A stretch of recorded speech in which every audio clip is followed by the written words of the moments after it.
Au passage à niveau qui se trouve derrière moi, il y a eu l'année dernière un accident très grave. Un automobiliste qui a voulu se faufiler entre les barrières et qui a été fauché par le train. Ce cas est-il isolé? Malheureusement, pas tellement. On constate au fil des années que malheureusement les chiffres ne baissent pas, ils restent dramatiquement stables. L'an dernier, on a enregistré 51 accidents au passage à niveau, c'est même une légère hausse par rapport à l'année précédente. Et le dénominateur commun, c'est toujours la même chose, c'est le non-respect du code de la route et qui est parfois lié à une inattention, parfois à un empressement qui se termine malheureusement dramatiquement. En marge de ces comportements inadaptés qu'on voit malheureusement encore trop souvent au passage à niveau, il y a le phénomène appelé du trespassing. Ce sont les personnes qui s'aventurent sur les voies ou qui traversent par exemple en passant d'un quai à l'autre en gare sans emprunter le couloir sous voie. C'est le même, à nos yeux, comportement de négligence et de mépris des règles élémentaires de sécurité. Et ce trespassing l'an dernier, il a occasionné 7 morts et 7 blessés graves. Pour prévenir ces accidents et tenter de conscientiser au mieux les usagers, on a fait une étude pour déterminer le profil type de la personne impliquée dans un accident au passage à niveau.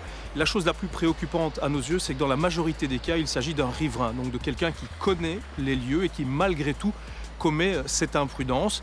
Et il s'agit aussi majoritairement, pour ce qui concerne le trespassing, donc les circulations illicites le long des voies, des gens qui sont utilisateurs des transports en commun, donc là encore, qui devraient pourtant, mieux que d'autres, connaître les risques.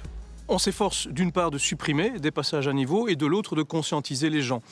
Et on l'a fait encore récemment en simulant un crash test. C'est une première en Europe parce que la voiture était bardée de capteurs, ce qui nous a permis de constater, alors que cet accident a été mené avec une vitesse relativement réduite du train, 50 km/h environ, eh bien que les forces qui sont générées sont dans tous les cas mortelles, puisqu'on a des forces qui vont de 30 à 60 G, donc 30 à 60 fois le poids du corps lors du choc avec le train. Rappelons à présent les règles et les sanctions. Le code de la route précise tout d'abord que toute circulation est interdite sur les voies ferrées établies en dehors de la chaussée.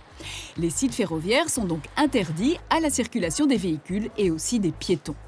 Ensuite, et c'est logique, un conducteur ne peut s'engager sur un passage à niveau si l'encombrement de la circulation est tel qu'il serait vraisemblablement immobilisé sur ce passage. Il peut vous en coûter un minimum de 58 € si vous ne respectez pas ces deux règles.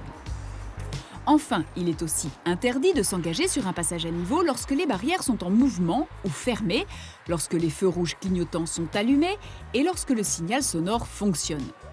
Cette interdiction reste valable également après le passage d'un train jusqu'à ce que les barrières soient entièrement relevées et que les feux soient revenus en face blanche. Ne pas respecter ces règles constitue une infraction du plus haut degré de gravité, avec renvoi direct vers la justice et une grosse amende. De plus, vous risquez fort de perdre votre permis de conduire, même si l'infraction a été commise en tant que piéton, cycliste ou cavalier.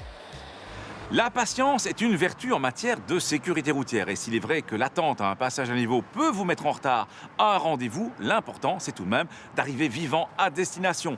Attendez donc toujours sagement que la voie soit dégagée pour traverser un passage à niveau.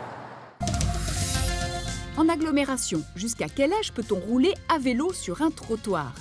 Il faut avoir au maximum 8 ans pour pouvoir rouler sur un trottoir en agglomération. Mais à condition toutefois de rouler sur un vélo dont les roues ne dépassent pas un diamètre de 50 cm, pneus non compris, et à condition bien entendu de ne pas mettre en danger les autres usagers. À la semaine prochaine et d'ici là, bonne route!